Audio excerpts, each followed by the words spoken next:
Welcome to the Chase Podcast. Dr. Ron Charles is a renowned archaeologist, author, historian, speaker, missionary, and is known as the Christian Indiana Jones. Dr. Charles has spent over 50 years researching and uncovering truths about Jesus Christ and information that proves the historical authenticity of the Bible. Gleaned from his years of tireless research, ministry, and archaeological work as the pages of the Bible come to life like never before. Visit cubitfoundation.org for Dr. Ron's books and information about this global ministry. Hello, I'm Dr. Ron Charles, and welcome to the program today. You know, one of the most famous teachings in all of history, many historians say this, many teachers, philosophers say this, say that the most famous, or at least within the top three most famous teachings in all of history, is what we call the Sermon on the Mount, as recorded in Matthew 5, 6, and 7. And it addresses almost everything. But what this sermon was, some people say it was a number of sermons over a period of time. Others say no, it was all in one setting. But regardless of when and how and the circumstances surrounding it, we have recorded it all at the same time as one setting. And what this was Jesus' teaching to 6 of his disciples. At this time, he only had 6. And they were about ready to go into ministry with Jesus. They would be assisting him. They would be his associates in whatever would be done. And so Jesus told them, you must be prepared. And you have to be prepared to meet the challenges of people that will be coming to you and asking questions and making comments. And you have to be prepared yourself, spiritually, physically, psychologically, in all areas of your life, to help these people and to give them the type of answers that they need. Now, later on, another year down the road, Jesus had a similar teaching that we in the Christian religion call the Sermon on the Plain, which Jesus then repeated some of these same type of principles that he said on the Sermon on the Mount, but this was given to the 12 disciples, and it was given to them just before he sent them out 2 by 2 to minister. But let's go back to the Sermon on the Mount here today. And it's Jesus took his disciples up to a small little hill. They called it a mountain there in Israel. It's called the Horns of Hattin. The Horns of Hattin was an extinct two-cone volcano, and it hasn't been active for many thousands of years. But Jesus took them there. You could oversee into the Jordan River Valley. You could see over into the Lake of Gennesaret, or we also call it the Sea of Galilee. Very beautiful place. And to the left of them was the ruins of the city of Sepphoris. And Sepphoris was a multinational city. They had Greeks there, they had Romans there, in fact, a number of Romans. Jews were there, Persians, different people. So it was a relatively large city before it was destroyed by the Romans. And when being destroyed by the Romans was something that was made an impact on Jesus. And Jesus was 17 years old when this happened. There were some Galilean zealots, Galilean rebels, where their desire was to do anything to sabotage the Roman government, or do anything to sabotage the Roman effectiveness of their rule over the people. And so they began to hijack the tax money for the Romans and begin to ambush various caravans that were coming about. And Sepphoris claimed that it was a sanctuary city, that if anyone was in trouble with the law, that they could come there, and they could stay there in peace until till the trial came up, until they were they'd taken away to their sentencing or whatever the case may be. And in the meantime, they could stay there in Sepphoris, and the people of Sepphoris would welcome them and would be their friends until the time of reckoning came about. And so these rebels were against the Romans, sought refuge in Sepphoris, and the city welcomed them in, and they said that you could stay here if you're peaceful. But what happened is that they would eventually, over a very short period of time, they would use that city as their staging grounds. And so they would come back to the safety of Sepphoris, and they would then organize and plan their next move against Rome or against the Roman authorities. And then after they hit a caravan or a tax receipt facility or whatever the case may be, they'd run back into Sepphoris for safety.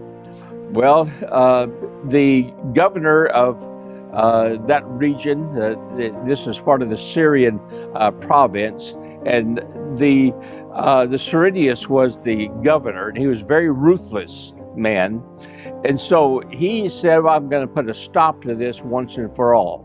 He pulled together an army of almost 7,000 crack Roman soldiers and basically wiped out the terrorist influence in the Galilee, and he laid siege to the city of Sepphoris and totally destroyed it. And not only did he destroy the city and brought it all the way down to the ground, he actually even had his soldiers plow up the foundations of the city. So there was absolutely nothing left. And then he had them throw salt on the area where of the city, as well as on their cultivated fields and things like that supported the city with their agriculture. They threw salt in that, and then on top of that, each soldier had 2 stones, and they put the stones in the same area.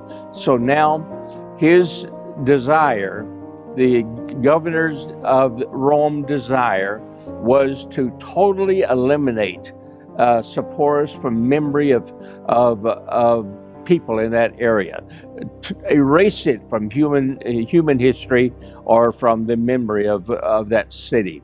And so after they had sown the salt and put the rocks out there and tore down all the buildings, burned them, plowed up the foundation, they pulled back about 1,000 meters, and they dug a ditch all the way around the city.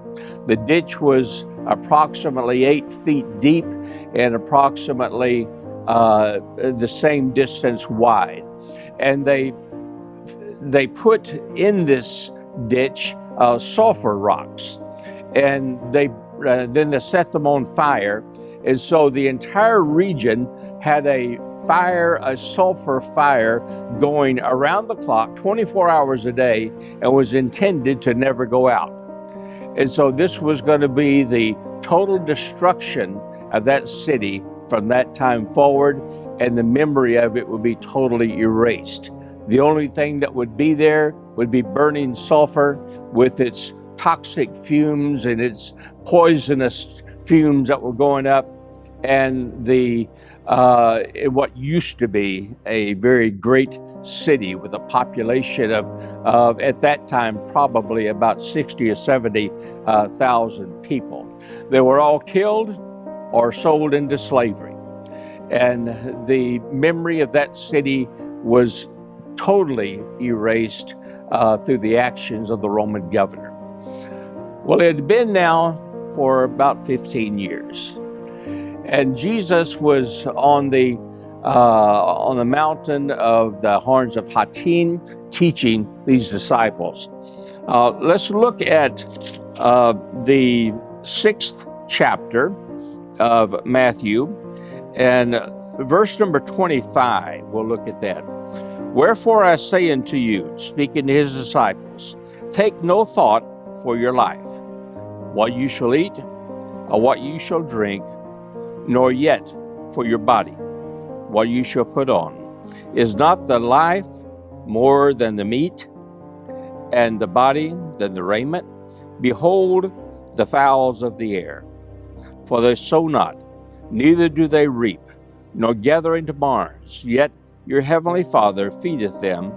Are you not much better than they? Which of you by taking thought can add 1 cubit into your stature? And why take ye thought for raiment? Consider the lilies of the field, how they grow. They toil not, neither do they spin. And yet I say unto you that even Solomon in all of his glory was not arrayed like one of these. With the existing atmosphere of Sepphoris, it was intended to not support any type of life. Because of the toxic fumes that were going up, birds would not even fly over that region. No animals would go through that region because of the width of the ditch that was in front. And even those that could jump that, deer or those type of animals, would find nothing there to feed on. And they would be subjected to these toxic fumes also if they tried that. So generally speaking, there was no birds that flew over, there was no animals that went through there, and there certainly weren't any humans. And so this was a total place of death. Nothing could live there. And because of the rocks that had been planted, because of the salt that had been planted, then there was nothing that grew there. There were no flowers. There was no grass. There was nothing. And it was a total place of death. But Jesus pointed out, he said, look at Sepphoris and consider the lilies of the field. Look at the birds, because what had happened over the years, that some of the sulfur rocks had burned down and others were still burning, but the ones that had burned down left a gap in the toxic fumes that were coming up. And in the meantime, some of the salt had been washed away, and some of the salt actually didn't even get down into the ground, because although the salt was supposed to have been scattered first, in some occasions the Roman soldiers put the stones down first and the salt on top of the stones. And when that happened, then eventually the vegetation in certain areas, spotted areas, began to come back up. And one of the first things that began to pop up is what we call, and they call even today, the Rose of Sharon.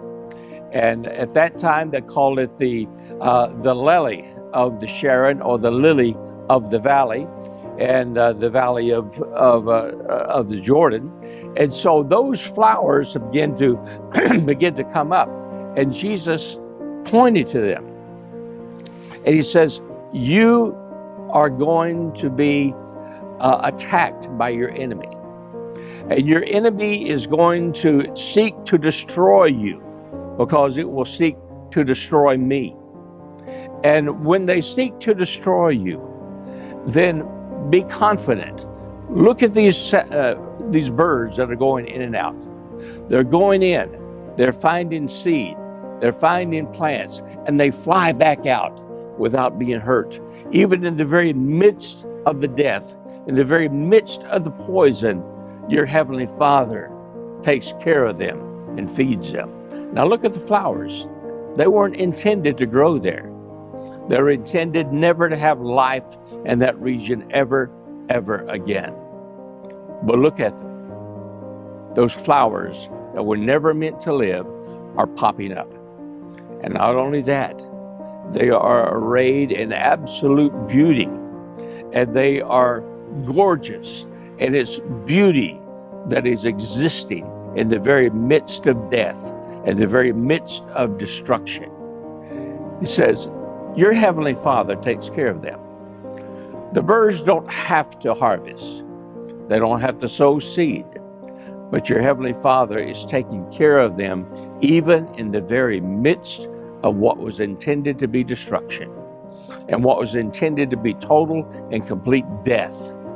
Your Heavenly Father is taking care of them. And look at the lilies of the field. There was no intention for these lilies to ever come up in the midst of that death. No flowers were intended to ever grow again in this region because the enemy was there. The enemy had destroyed it, destroyed its ability to produce fruit. But yet, look at it. Even Solomon, as great as he was, and all the riches that he had, could not match what your Heavenly Father is doing with these flowers. Now, as we go out to minister, you will be confronted by this same enemy. And this enemy is there to destroy you. I am your master. They will seek to destroy me, and if they do that to me, how much more to you? There will be times which you will feel dead. You will feel like that you're surrounded by death, and that whoever comes in contact with you will also experience that death. But if you have your faith in your God, you point your attention to Him, you present yourself, your circumstances, your situations to Him, that He will take care of it. Don't be concerned about what you're going to do. Don't be concerned about how you're going to exist, how you're going to survive, because your Heavenly Father will take care of you. Now, what you need to do as my disciples who follow me, that minister with me, that help me to administer to the people, take no thought of tomorrow. Think no thought of what you're going to wear or what you're going to eat or the money that you need to buy these various things. Your Heavenly Father knows it. He knows what you need. He knows when you're cold. He knows when you're hot. He knows when you're thirsty. He knows when the journey is almost unbearable. And He will take care of you. If He can take care of these birds flying in and out of a death zone, then He can certainly take care of us and certainly take care of you, because you are much more valuable than the birds. You're much more valuable than the lilies. You're much more valuable than the vegetation that is beginning to grow in the middle of this absolute death. You're much more to God than these. Consequently, if He takes care of these, how much more is He going to take care of you? Because your Heavenly Father is in total and complete control.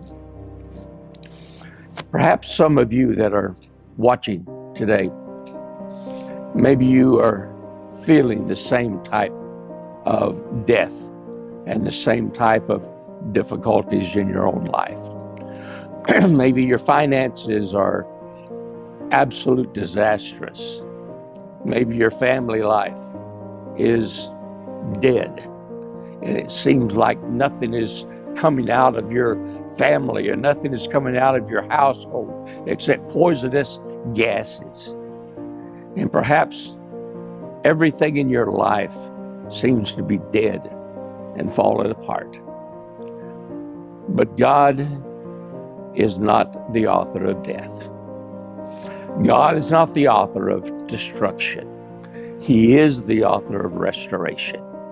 And just like Zipporus was scheduled to never have life again, for as long as the world existed, there would not be any life there. But God had other ideas. And the symbol of life began to come back. The vegetation, the flowers, the birds, and before long, even animals began to come back. And now you can go to Israel, and you can, as a tourist, you can tour the ruins of Sepphoris, because there was a city that was again laid in that same general region. And it was the new Sepphoris, and it was built, it became a very wonderful city, the ruins of which are still there today.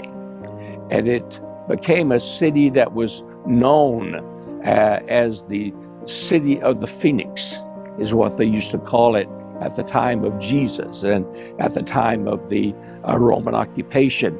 The phoenix was a mythological Greek bird that came up out of his own ashes and lived again. And it was reborn in the very midst of death. And they called Sepphoris the city of the phoenix, because it too came out of its ashes and lived again. But before all that happened, Jesus was speaking to his disciples, and he says, your Father will take care of you. Some of you may be wondering what you're going to eat on this trek with me.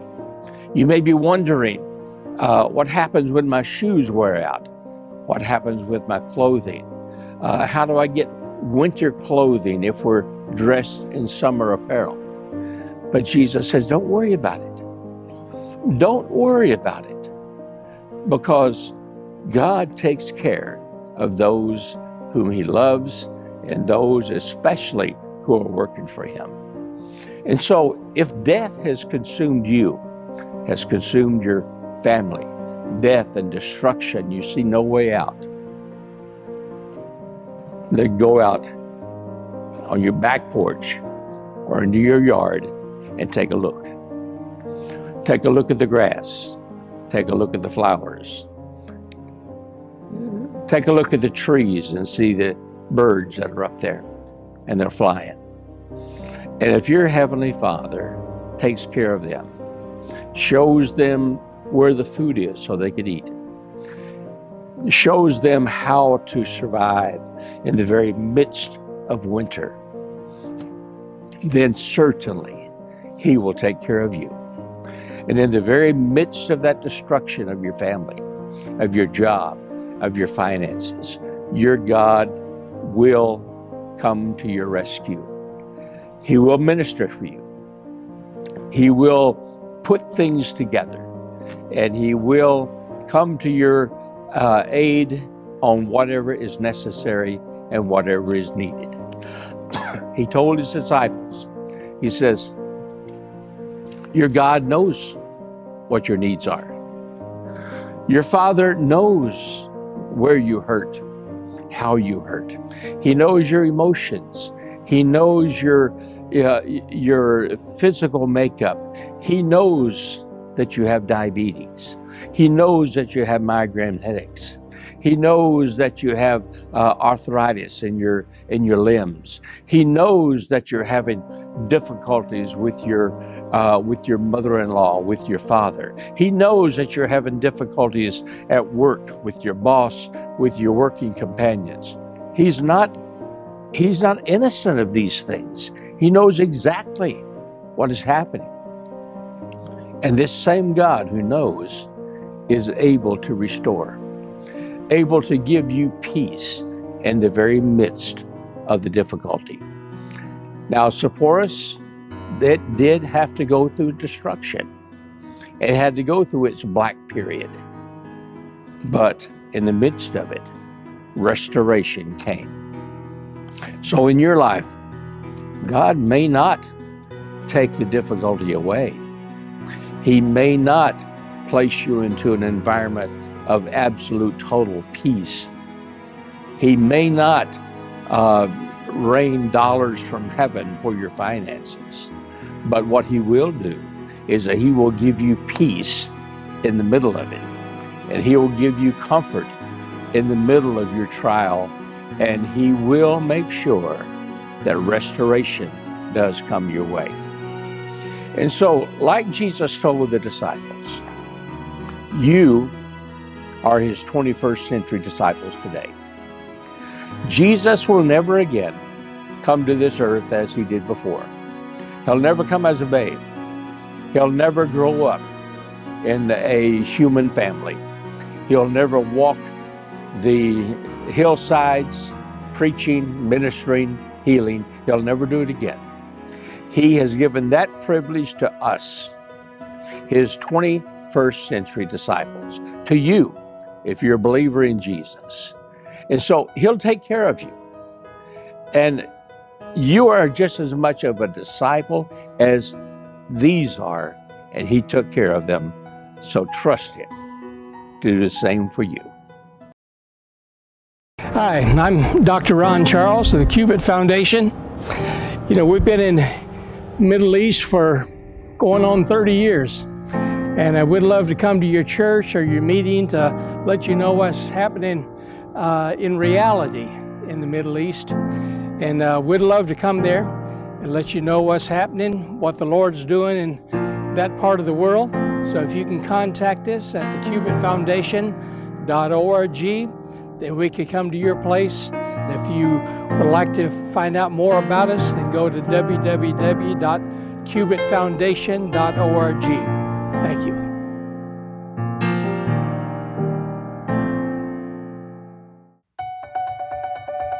The Chase with Dr. Ron Charles is sponsored by supporters of the Cubit Foundation.